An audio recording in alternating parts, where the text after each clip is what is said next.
प्रणाम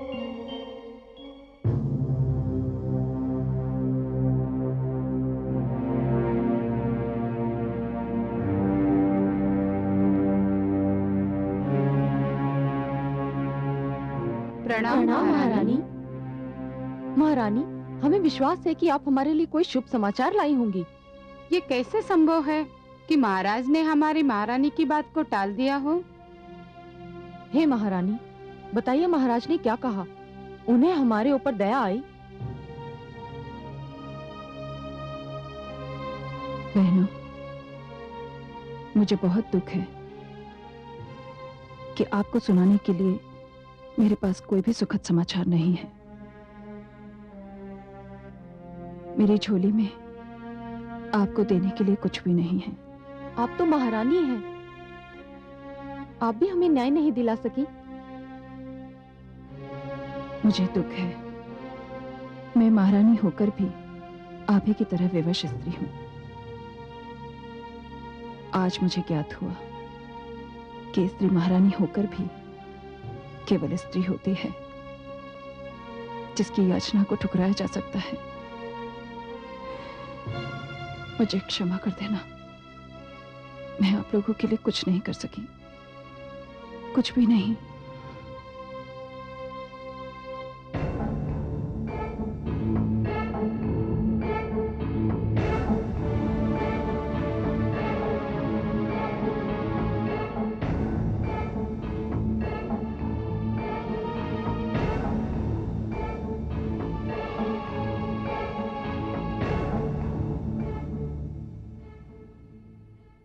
लंकापति की जय हो।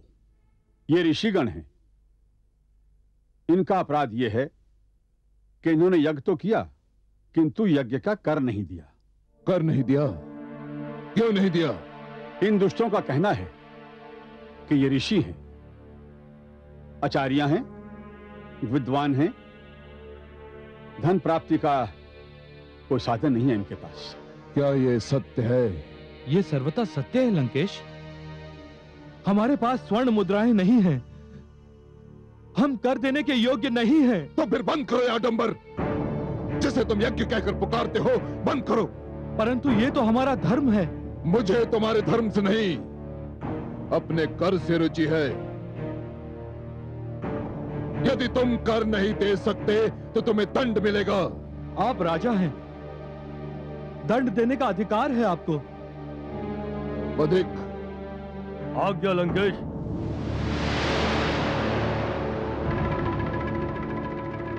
इनके शरीर से 4-4 चषक रक्त निकाल लिया जाए। हमें क्षमा कीजिए महाराज, हमें किंतु ध्यान रहे, हम इन्हें मृत्यु दंड नहीं दे रहे हैं, इसलिए इनके शरीर से रक्त इस प्रकार निकाला जाए कि ये जीवित भी रहे और जीवन को अभिशाप भी समझें। क्षमा महाराज। ले जाओ इन्हें मेरे सामने से। महाराज, क्षमा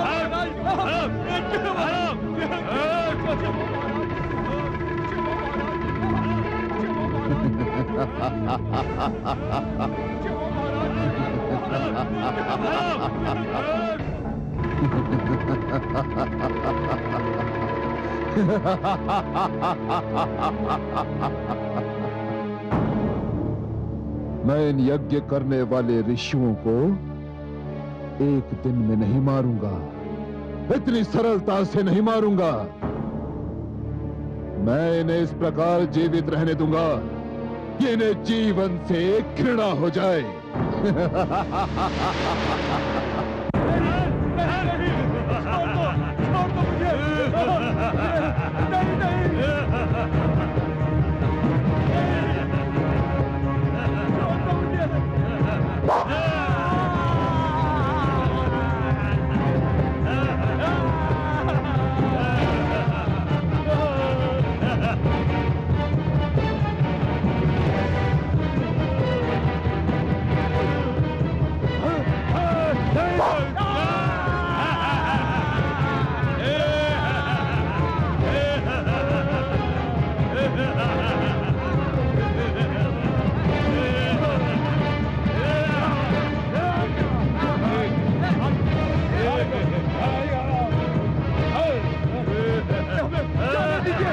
दीजिए हम लोग, छोड़ दीजिए, छोड़ दो, कमाल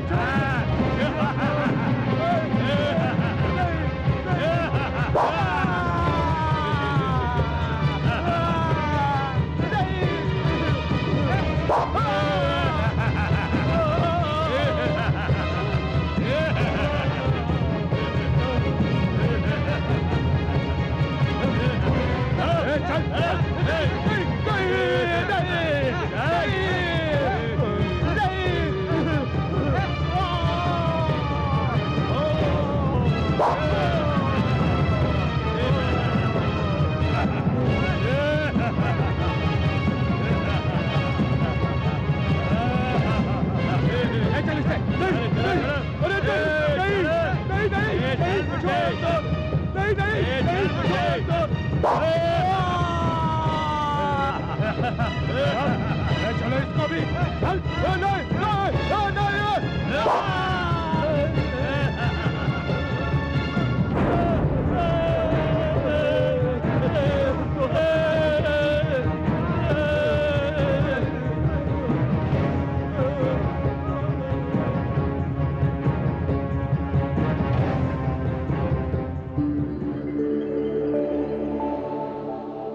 हे कमल नयन, ये तो घोर अन्याय हो रहा है।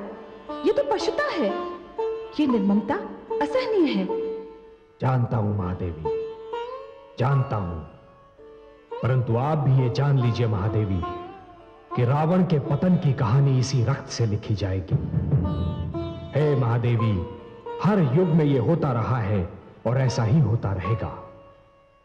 अत्याचार रक्त की नदियां तो अवश्य बहाता है, किंतु अंत में उन्हीं नदियों में डूब जाता है। परंतु हे कमल नयन, अभी तो ऐसा लग रहा है मानो इन निर्दोषों का रक्त व्यर्थ जा रहा है। नहीं महादेवी, निर्दोषों, निर्बलों और दुखियों का रक्त कभी व्यर्थ नहीं जाता।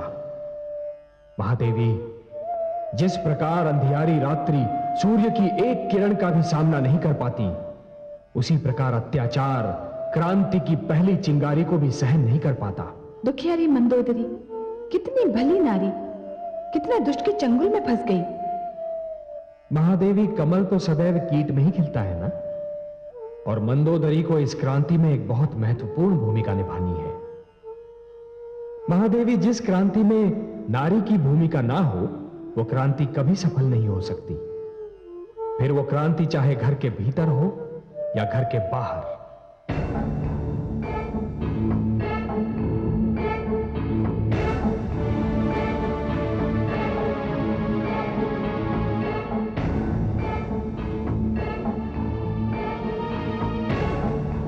लंकापति की जय हो।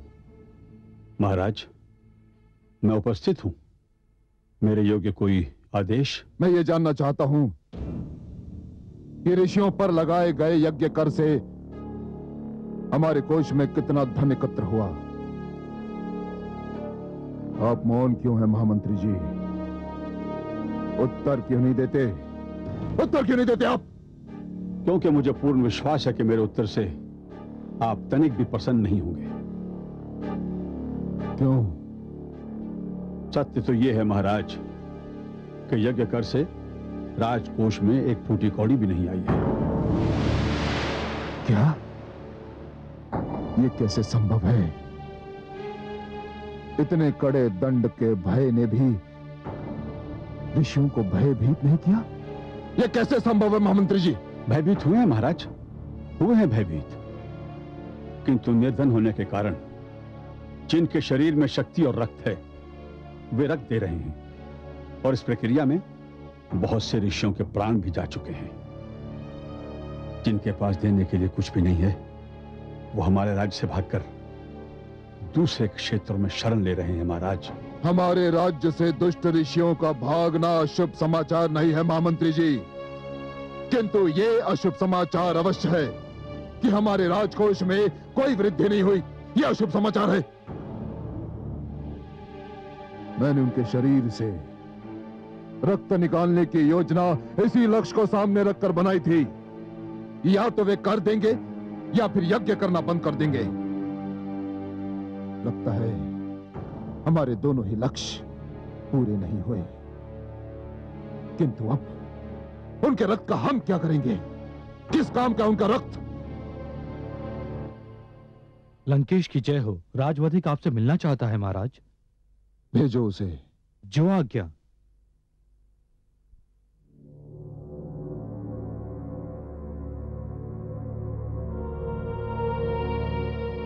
महान सम्राट रावण की जय हो। मेरे पास आने का कारण बताओ। महाराज, ऋषियों के शरीर से निकाला हुआ रक्त इतनी बड़ी मात्रा में एकत्र हो गया है कि समस्त वातावरण के दूषित हो जाने का भय है। राजवैद्य ने चेतावनी दी है कि रक्त राज्य सीमाओं से बाहर न निकाला गया तो सारे राज्य में महामारी फैल जाने का भय है महाराज।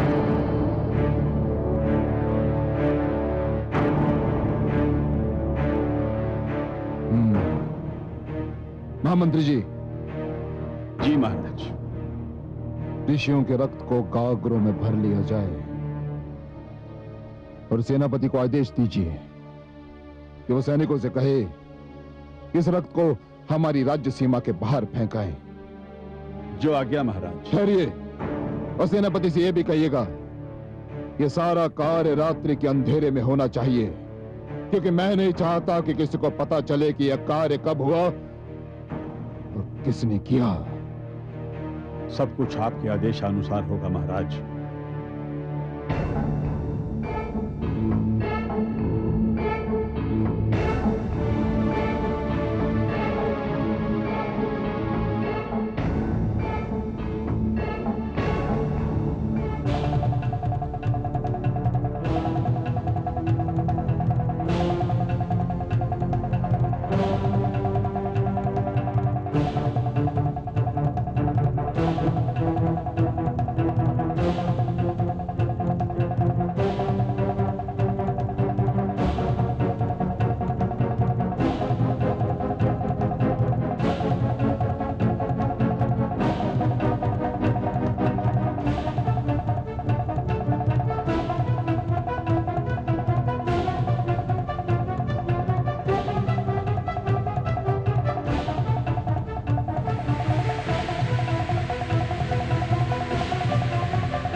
अरे ये तो रक्त है।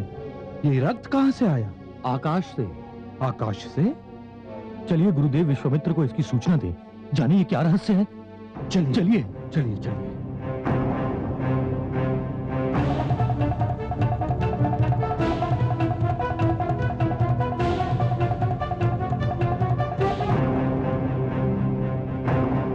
गुरुदेव गुरुदेव गुरुदेव। क्या हुआ? सब कुशल तो है? गुरुदेव, हम सब तपस्या में लीन थे। हमारे शरीर पर और आसपास की भूमि पर कुछ छींटे गिरे। हमने देखा तो वो रक्त की बूंदें थी गुरुदेव। क्या रक्त की बूंदें? चलिए देखते हैं। आइए गुरुदेव।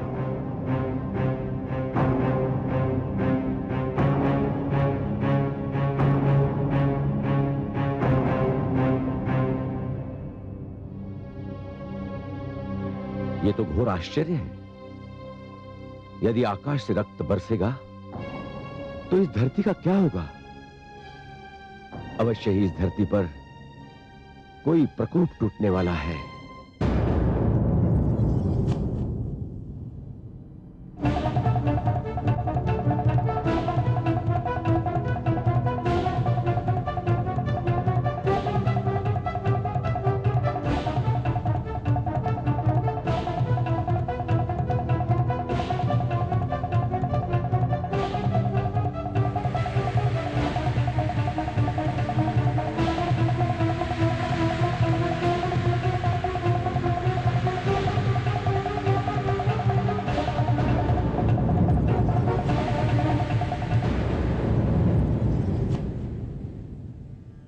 देखा कमल नयन, दुष्टों ने सारा रक्त राजा जनक के खेत में फेंक दिया।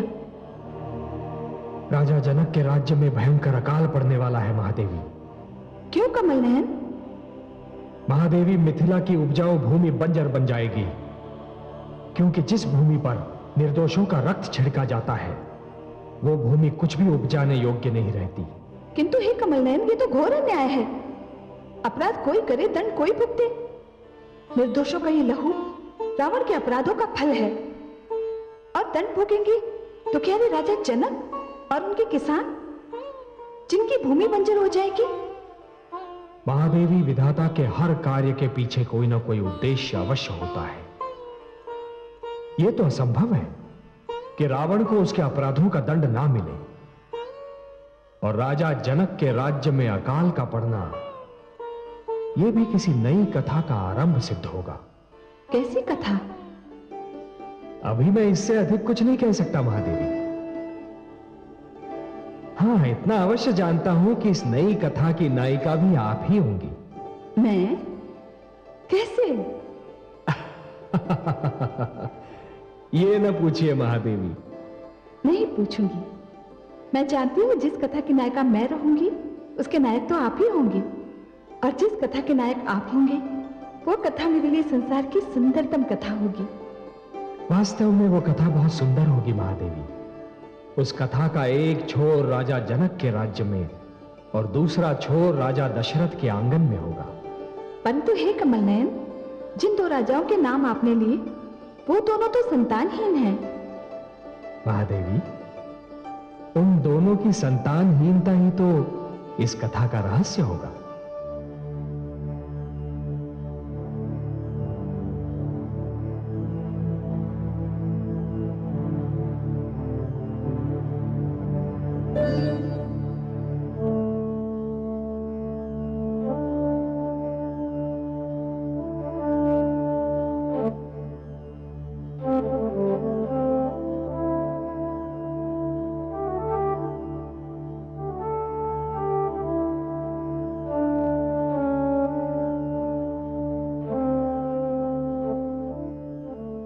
प्रणाम गुरुदेव। यशस्वी भव। कैसे कष्ट किया राजन? हे कुलगुरु, मैं सर्वथा हताश और निराश हो चुका हूं। निराश? किससे? स्वयं से, संसार से और ईश्वर से भी। हे प्रभु, हे प्रभु,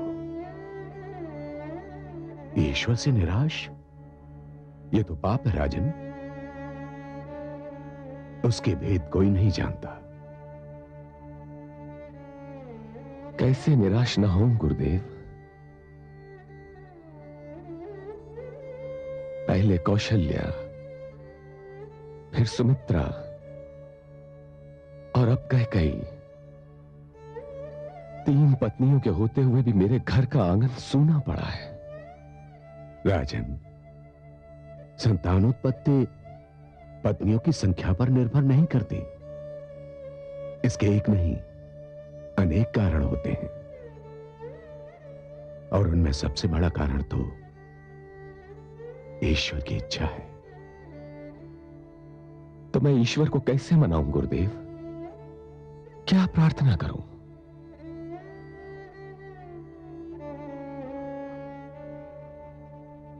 चिंता मत कीजिए राजन, हर कार्य का एक समय होता है, और अब वो समय आ गया है। मैं आपके घर में संतान की उत्पत्ति के लिए पुत्र कामेष्टि यज्ञ करूंगा, और उसके उपरांत यह असंभव है कि आपके यहां संतान का जन्म ना हो। तो गुरुदेव, यह यज्ञ मैं पहले भी कर सकता था, किंतु मुझे उचित समय की प्रतीक्षा थी। निश्चिंत होकर जाइए राजन, यज्ञ की तैयारी कीजिए। जो आज्ञा गुरुदेव। प्रणाम गुरुदेव। यशस्वी भाव।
महाराज दुआई है, दुआई है महाराज, दुआई है, दुआई है महाराज, दुआई है, दुआई है महाराज, दुआई है, दुआई है महाराज, दुआई है, दुआई है महाराज, दुआई है, दुआई है महाराज, दुआई है, दुआई है महाराज। क्या बात है?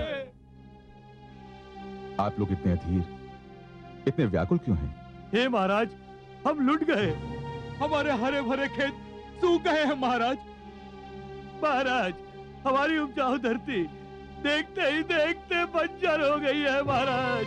हे महाराज, सारे ताल तलैया कुएं झरने सूख गए हैं, दूर दूर तक पानी दिखाई नहीं देता महाराज।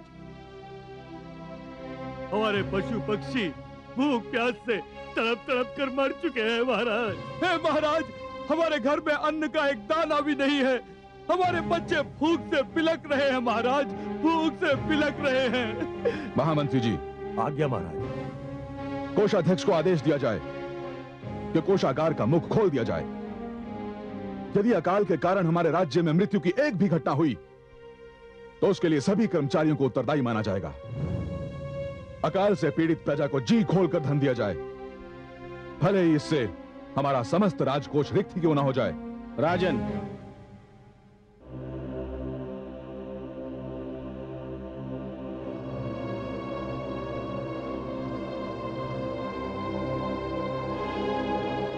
प्रणाम कुलगुरु। आयुष्मान भव। राजन, आपकी उदारता और प्रजापालन की भावना सराहनीय है, पर उससे कोई लाभ नहीं होगा। क्यों गुरुदेव? क्योंकि यह प्रकृति का प्रकोप नहीं है, इसका कारण कुछ और ही है। आपका राजकोष वास्तव में रिक्त हो जाएगा, पर धरती की कोख हरी नहीं होगी। इसके लिए तो आपको कुछ और ही करना होगा। क्या करना होगा गुरुदेव? मैं अपनी पीड़ित प्रजा को इस अकाल से बचाने के लिए कुछ भी करने के लिए तैयार हूं। कृपया मुझे शीघ्र बताएं गुरुदेव कि मैं क्या करूं। इस विपदा को टालने के लिए साधारण किसान की भांति स्वयं आपको हल जोतना होगा, धरती की जुताई, बुआई और गुड़ाई करनी होगी। मुझे स्वीकार है गुरुदेव। मेरी तो प्रजा ही किसान है, और किसानों का राजा होकर भला मुझे स्वयं हल चलाने में क्या आपत्ति हो सकती है? संभव है इस अकाल का यही कारण हो कि मैंने किसानों का राजा होना तो स्वीकार कर लिया, परंतु अपनी प्रजा की भांति उसके साथ कभी हल नहीं चलाया, कभी खेती नहीं की। गुरुदेव, मैं अपनी प्रजा के कल्याण के लिए स्वयं हल चलाऊंगा। प्रजापालक महाराज जनक की जय! प्रजापालक महाराज जनक की जय! प्रजापालक महाराज जनक की जय! हे कमल नयन, मिथिला नरेश जनक ने कितना सुंदर और कितना अनुपम निर्णय लिया है। इस संकट की घड़ी में वो अपनी किसान प्रजा की भांति खेत में हल चलाएंगे। उनका ये निर्णय सुनकर मेरा हृदय प्रसन्नता से झूम उठा है। हे महादेवी, और आपको इतना प्रसन्न देखकर मुझे जो प्रसन्नता हो रही है उसका वर्णन मैं शब्दों में नहीं कर सकता। महादेवी, राजा वही है जो स्वयं को प्रजा के सुख दुख का भागीदार समझे। वो राजा ही क्या जो स्वयं को प्रजा से दूर रखकर अपने राजभवन के ऐश्वर्य का बंदी हो जाए, स्वयं अपने सुखी संसार में इतना मग्न हो जाए कि उसे ये पता ही न हो कि प्रजा पर क्या बीत रही है, प्रजा कैसे जी रही है। हे महादेवी, जो राजा संकट की घड़ियों में प्रजा के कंधे से कंधा मिलाकर खड़ा नहीं हो सकता, वो राजा कहलाने योग्य ही नहीं है। और मुझे इसलिए और भी प्रसन्नता हो रही है कि जनक ने किसान के महत्व को पहचाना। यदि ईश्वर जन्मदाता है तो किसान अन्नदाता है। वो धरती को अपने लहू से सींचकर मानव को जीवित रहने का साधन प्रदान करता है। सर्वथा सत्य है महादेवी। किसान धरती पर ईश्वर का सहायक होता है, परंतु इससे भी बड़ा एक सत्य और है महादेवी कि एक राजा तो केवल अपनी प्रजा का पालक होता है, परंतु एक किसान सारी मानवता का पालक होता है। इसलिए हे महादेवी, राजा जनक का हल थामना उनका गौरव कम नहीं करता, बल्कि उसमें और भी वृद्धि करता है। हे कमल नयन, मेरे मन में राजा जनक के प्रति अपार स्नेह और और आदर भाव का सागर उमड़ने लगा है। न जाने इसका क्या कारण है। महादेवी, कारण के बिना किसी रहस्य का अस्तित्व संभव ही नहीं है। जिस प्रकार बादल के बिना बरखा नहीं हो सकती, अग्नि के बिना धुआं नहीं हो सकता, उसी प्रकार कारण के बिना कोई रहस्य जन्म ही नहीं ले सकता महादेवी। हाँ, इतना अवश्य है कि रहस्य वही अति सुंदर होता है जिसका कारण तुरंत समझ में ना आए। हे जगदीश, हे श्रीहरि, आप तो कारणों के कारण हैं, रहस्यों के रहस्य। मैं बहुत व्याकुल हो उठी हूँ। आप ही बताइए ना, इस रहस्य का क्या कारण है?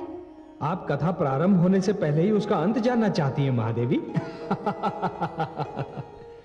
महादेवी, व्याकुल न हो, कारण अतिशीघ्र आपके समझ में आ जाएगा। आप तो बस जनक की मिथिला नगरी पर अपनी दृष्टि जमाए रखिए और मुझे यह देखने दीजिए कि दशरथ की अयोध्या नगरी में क्या हो रहा है।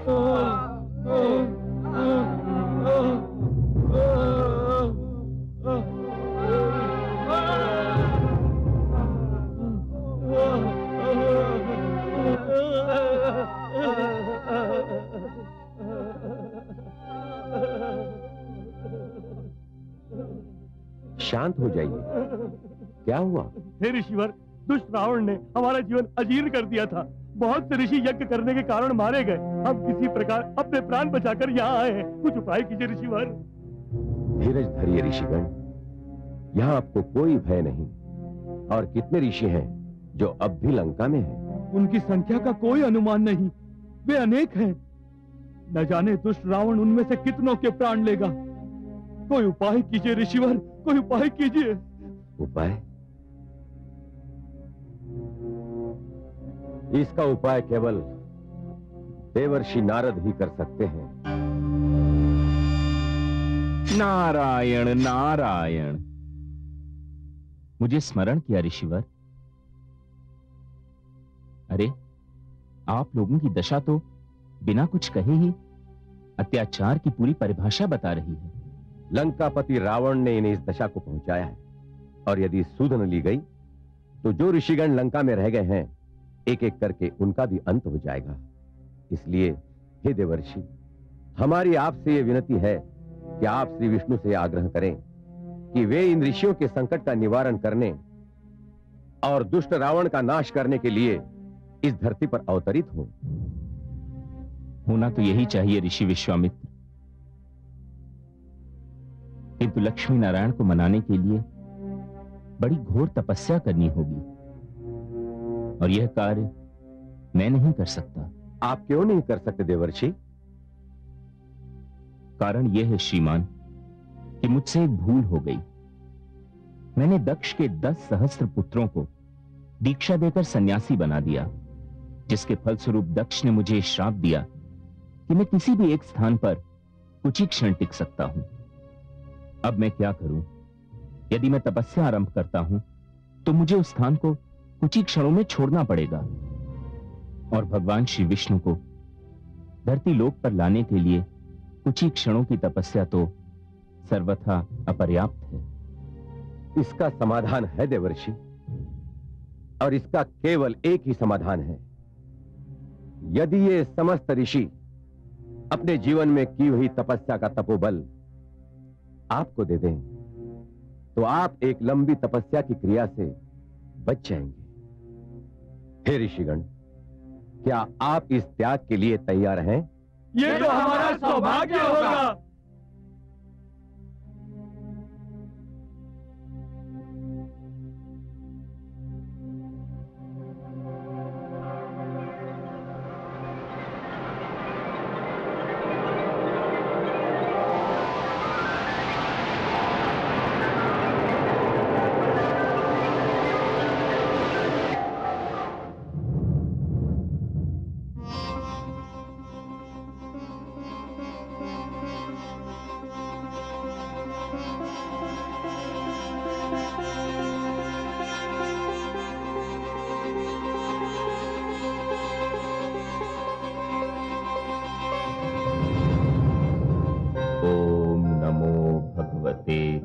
वासुदेवाय। ओम नमो भगवते वासुदेवाय। ओम नमो